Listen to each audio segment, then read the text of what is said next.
motive, recognize Heckler house.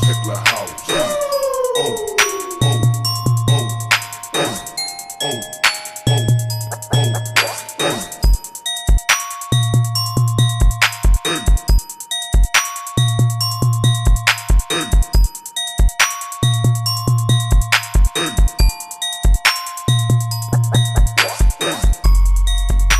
What's up, YouTube? It's your boy Thomas back again with another rendition of Truth Be Told. Now, this past week, all I saw in the news mainly is, the whole stupid shit going on in Minnesota with the riots and stuff. They're like the only state that's really doing that. There's a couple other, small things in a couple other states, but they're the only ones who's really done that. All the evidence shows that the ICE agent was in his right to defend himself. She tried to run him down. It proves it. These people are dumb and shit when they're looking at all the evidence. It don't matter what kind of evidence you throw in some of these people's faces. The proof, they will just make shit up and then stick on it like glue and just double down on the lie. They do it all the time. You can't reason with these people. You need to bring back the asylums and lock them up, put them away. That's all I have to say. I've talked enough about that shit. You know my opinion on it. The real thing that a lot of people seem to be missing is apparently we're going to purchase Greenland as a U.S. territory, which would benefit everybody, our European allies as well, even though they want to bitch and moan about it, but they're coming to the talk. So I don't know. We'll see. We'll see if we get Greenland or not. But that seems to be the real big thing right now. And that you got, of course, the Democrats are they're the Communist Party. They are the new Nazi Socialist Party. They're absolutely against America, Democrats. I don't see how people can't see this. They're not Americans. Anytime you go against American interests and you're not putting America first, you are not an American. I'm sorry, but you're not. Anyways, that's how I feel about it. I hope we do get Greenland. Actually, I wouldn't mind us having it. I think we need to annex all of South America too, especially Mexico. Get rid of all them drug cartels and shit. I really do. They might as well make that, because they're Americans too. It's just South Americans is what they are. Might as well just annex everybody.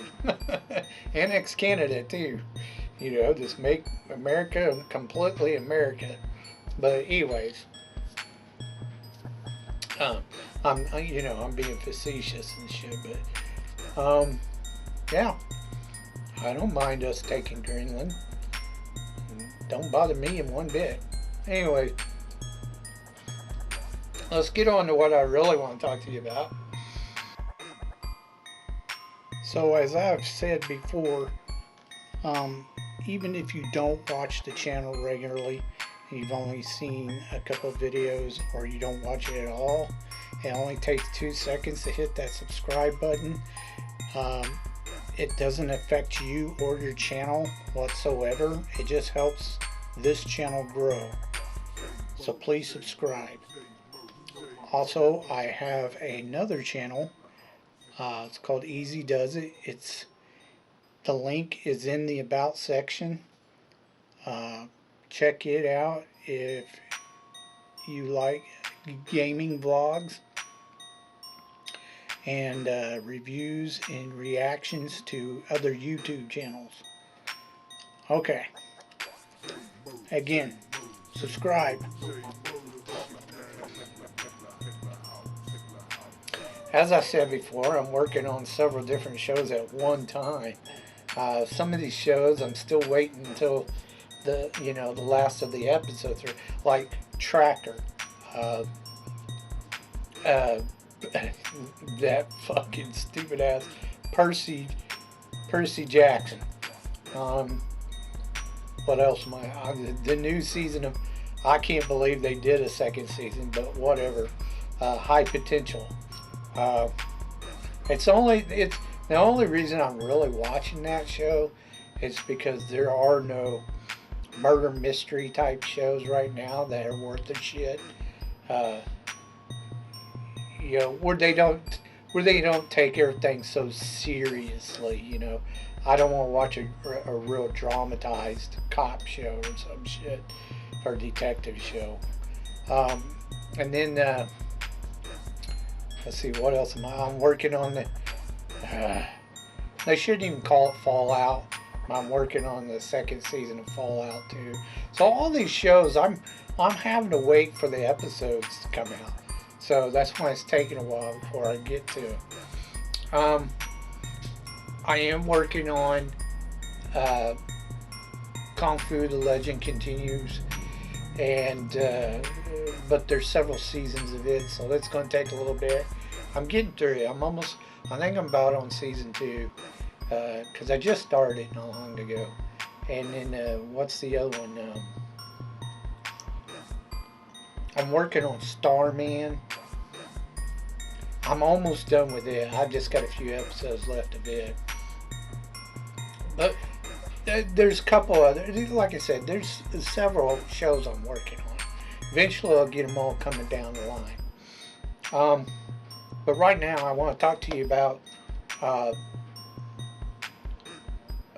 television show that came out in 1972. It starred David Carradine. From what I understand, Bruce Lee was supposed to actually star in this show, but they gave the show to David Carradine. It's called Kung Fu. Now, the original Kung Fu, he's traveling around in like the Old West. Now, I'm not a big fan of Westerns. I've just never have been. They're not my forte. It just never appealed to me.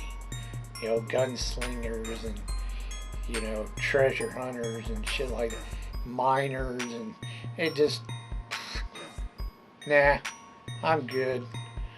Never did care for that Old West ghost town bullshit. Let's shoot 'em up at high noon crap.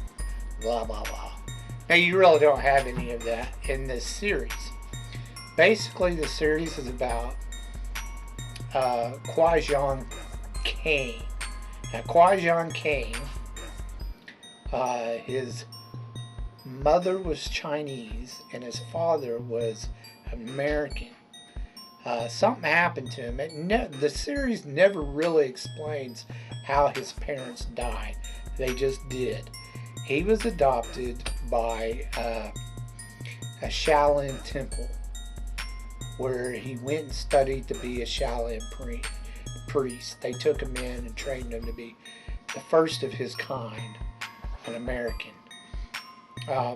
But, he was half Chinese too, so that's why they went and took him in.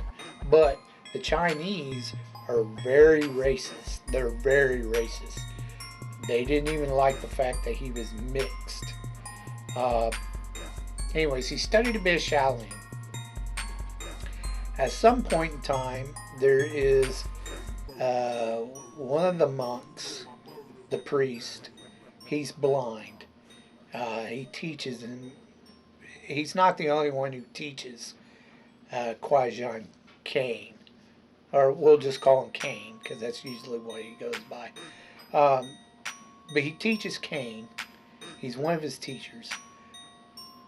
On an expedition into a town or whatever, the nephew of the emperor kills the blind priest, and in retaliation, Kane kills the nephew. Before the priest dies, he was defending him. And like a lot of the guards were attacking him for some odd reason. The nephew, young guy, wanted him killed, so they attacked him, and then Kane kills the nephew. At that point in time, he's got to run to America to flee China because now he's wanted by all of China because it's the emperor's nephew. So he gets to America, and when he's traveling around, he travels around America helping people wherever he's traveling. Now, the thing what got it was kind of like I don't remember if you remember an old TV series called Highway to Heaven with Michael Landon, but it was kind of similar, but he wasn't no angel, he's just a Shaolin priest. But if you watch the series, it's very similar. He ends up in a town or something. He ends up having to help somebody all the time. The problem is the series makes it to where they make it sound or make it look like every American's a fucking trigger happy motherfucker. They just want to fucking shoot everything, including him. Every time he comes into one of these towns, almost every episode, he gets thrown in jail. And then he's got to figure a way to get out of the jail. They're really racist. They make it look like white people are super racist, that they just hate the Chinese. I do know that, some of that went on back in the day, when the Chinese immigrants first came over. I know that happened. But at the same time, if you pay really close attention, the Chinese really doesn't want anything to do with Americans, yet they're over here. Like, they're kind of racist too. But you do have some guest stars on the show that are they weren't so much famous back then, but they do eventually become pretty famous. John Voight, I think John Voight's in this, and a couple other. There's some big name stars in there. I think Jodie Foster was in there as a kid. There's a couple others, but most of the time there was only one guy that I saw, an old man. He's a priest or some shit, and he's blind. He's in like 3 or 4 episodes. He's about the only reoccurring American in it. Now, you do have some Chinese actors who are in it several times, several episodes. They don't play the same character though. Like, they play different characters, but it's like the people who are making the show couldn't find a variety of Chinese actors, so they kept using the same ones, which is fine. You'll recognize them. They're fairly well known now. They're old as the hill now, but they're all fairly well known. But and they're all decent actors. So now David Carradine, he's one of them pause actors. He'll talk for a minute and then he'll pause, like, should you not go to the temple? Like, he'll pause mid-sentence, and he does that all the time. It drove me, at first it drove me nuts, but now I was like, okay, I can deal with it. William Shatner and Christopher Walken does the same fucking thing. But yeah, he's one of them pause actors.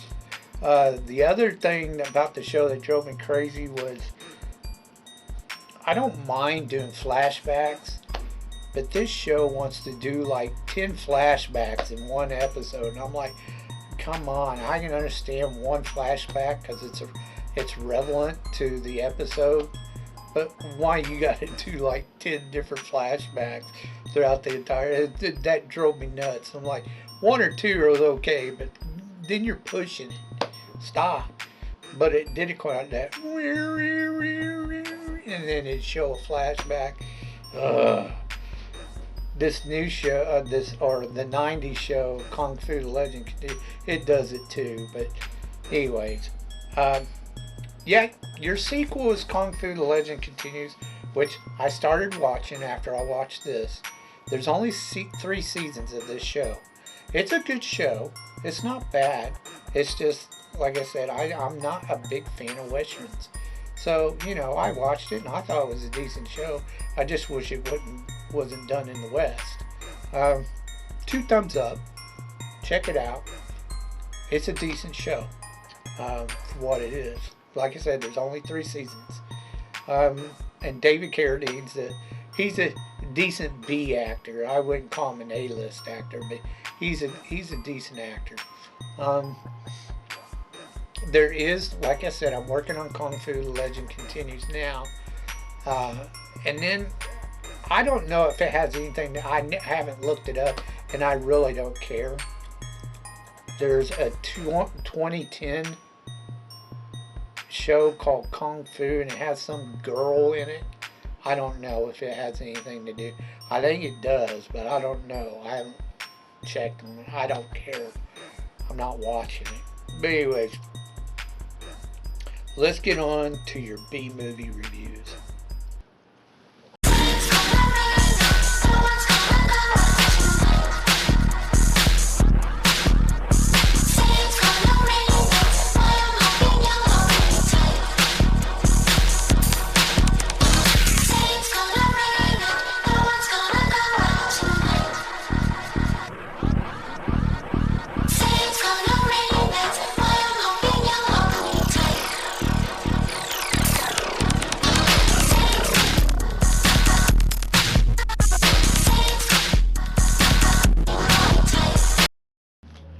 Okay, Movieholics, this week is Horror Week.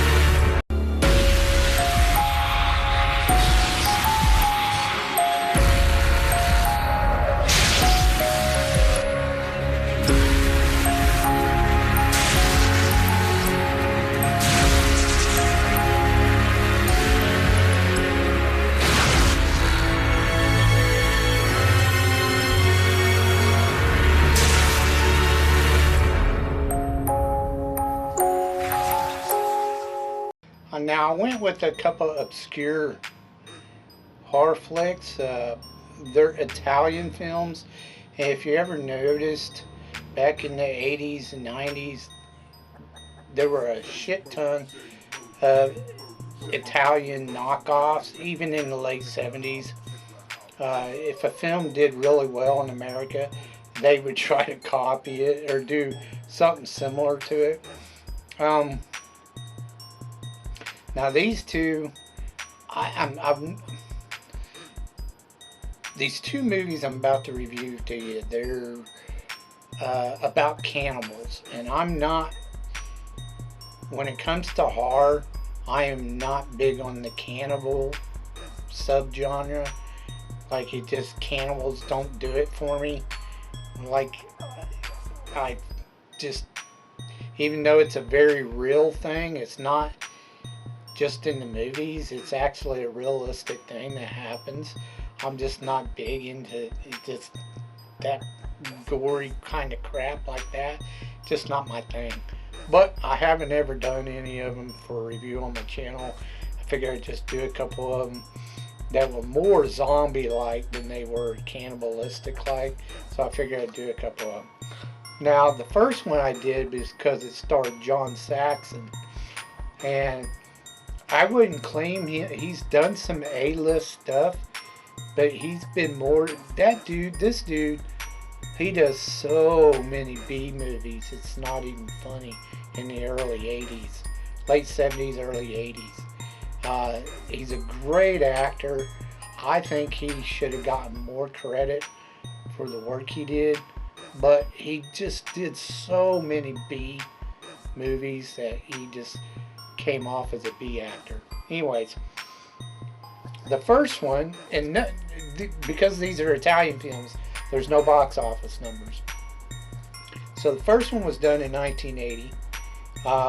It's called Cannibal Apocalypse, and you know it has an AKA because they changed it when it came over here. It's also known as Cannibals in the Streets. It stars John Saxon and Elizabeth Turner. I believe she plays his wife. Basically, the story is he's with a unit in Vietnam, and they get out of Vietnam at the beginning of the movie, and the two guys that they rescue two POWs from his unit that got captured. Now, they've been plagued with some kind of virus that makes them cannibals. And when they get back to the States, I can't remember how long it said that they were in like some kind of asylum or some shit for a number of years or some shit. And they're finally getting out and they're getting released. Now, John was bitten by one of them when he rescued him. I think it was the black guy called Tommy or some shit. But anyways, it's been years later and they're getting released. And John's been having these nightmares. He had them for a long time, but they started back up when these two guys were getting ready to get released, because they gave him a clean bill of health and they said they're all okay. Well, they were actually just biding their time until they got released. They're still cannibals. Anyways, most of the movie is them trying to keep them from getting released and him having nightmares. That's the majority of the movie. There's some like next door girl neighbor who's infatuated with John and wants him. She's like some teenager, like 16, 17-year-old teenager. It's kind of weird. He doesn't really pursue it, but he knows. His wife thinks he's batshit crazy, and she's scared of him. Eventually, he gives into the virus, and he goes and helps get the other two out of the asylum or whatever. They've got him tied down because they turned violent and bit a couple people, which in turn like tried to bite other people. You know, that's why it was kind of more like a zombie kind of thing. But they were cannibals, and it was some type of virus that made them cannibals. I don't know, it was weird. There was this nurse that they got with them, and they took her with them, and they have like this big kind of chase scene and shootout in the sewers with the cops, and they all end up getting killed or whatever, and that's pretty much the end of the movie.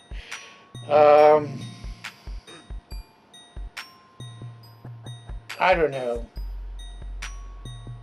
This was definitely not one of his better movies. Like, John Saxon's a great actor. I just thought the story was kind of lame. You had this 20-minute scene towards the beginning of the movie when they first release the white guy that turns into a cannibal, and he goes on like this shooting spree. Uh, the cops show up and they just sit there for like 20 minutes and do nothing, say nothing.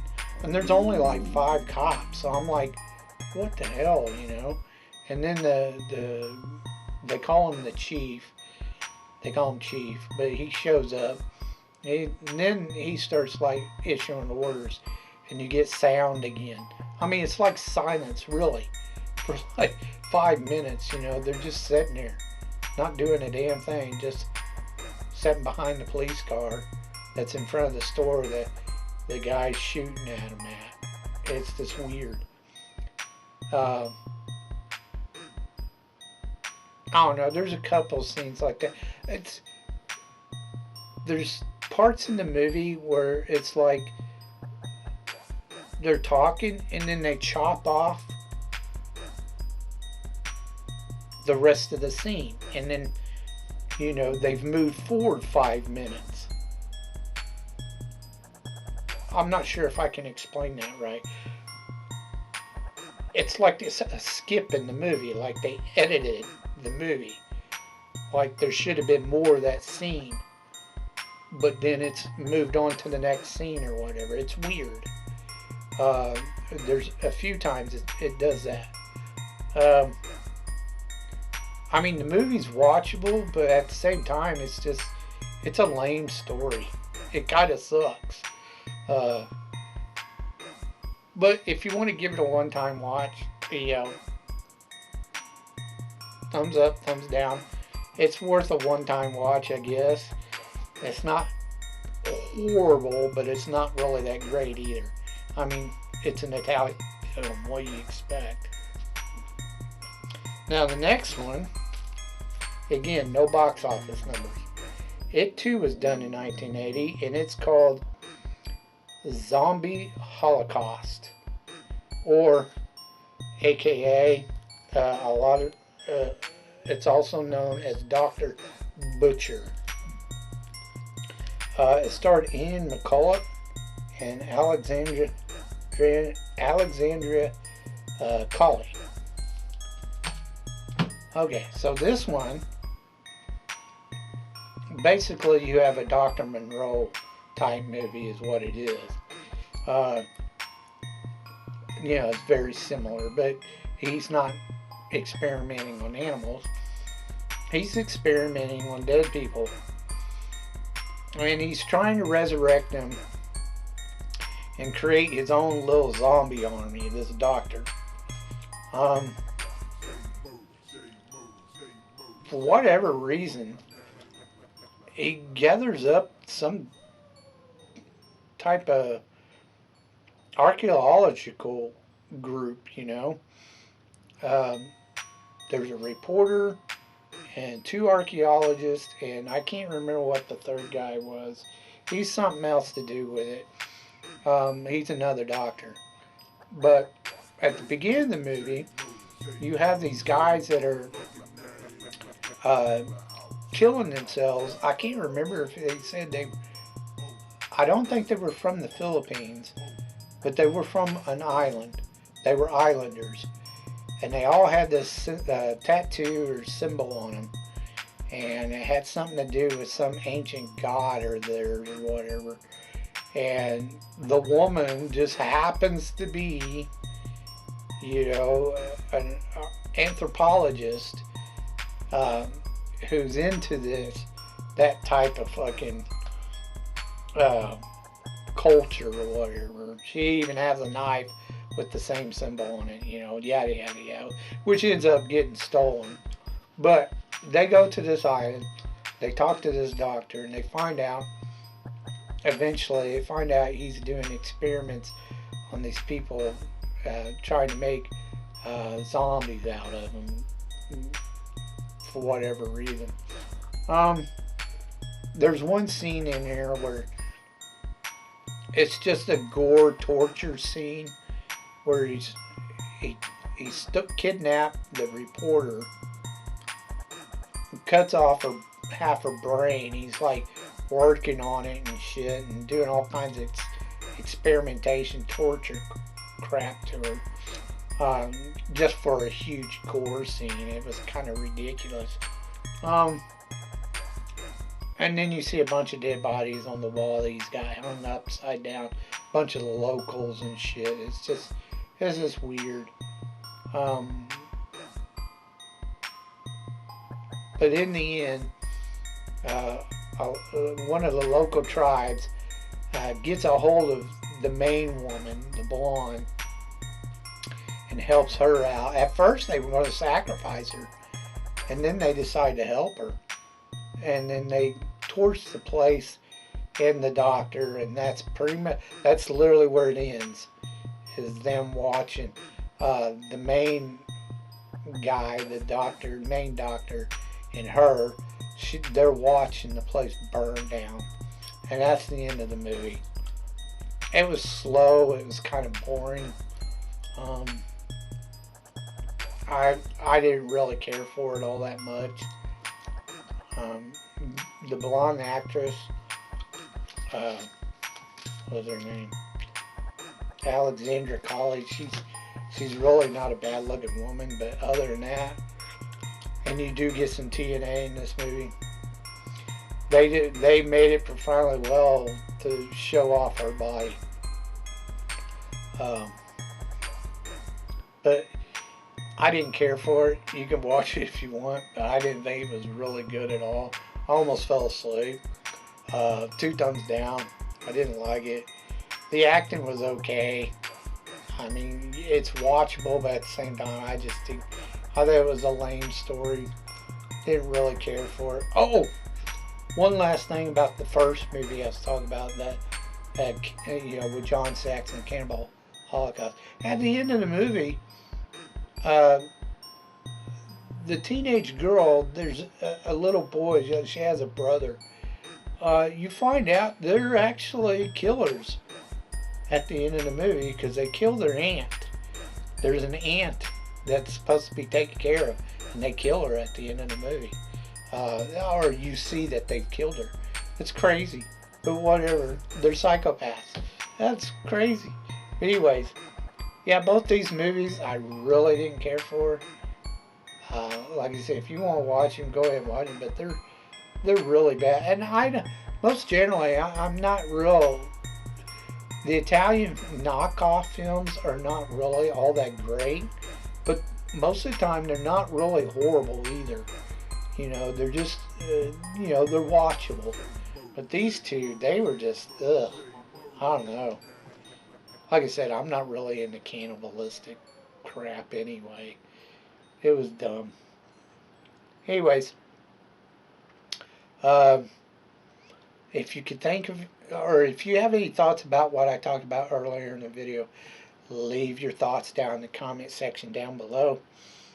If you can think of any underrated, B-rated movies you think I've never even heard of, please leave your suggestions down in the comment section down below, and I'll get to reviewing them as soon as I can.